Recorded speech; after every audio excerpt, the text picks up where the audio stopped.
भगवान शिव हे झगडटाले आनी असुराच्या वाटेंतले अंधकासूर झगडटालो.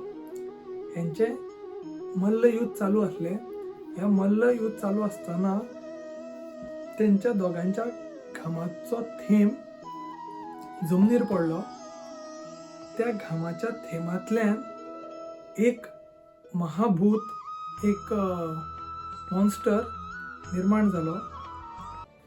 सो देवता सजमाले की हो कोण तरी मोठो असुर येयला असुराच्या वाटेंतल्यान झगडपाक, आनी असुर सजमाले की हो कोण तरी देवतांनी हाडला झगडपाक आमच्या वांगडा. सो हे जायना फुडें मागीर ब्रह्मा कडेन गेले. सो ब्रह्मान त्या राक्षसाक आपलो मानस पुत्र म्हटलो. तेका वास्तून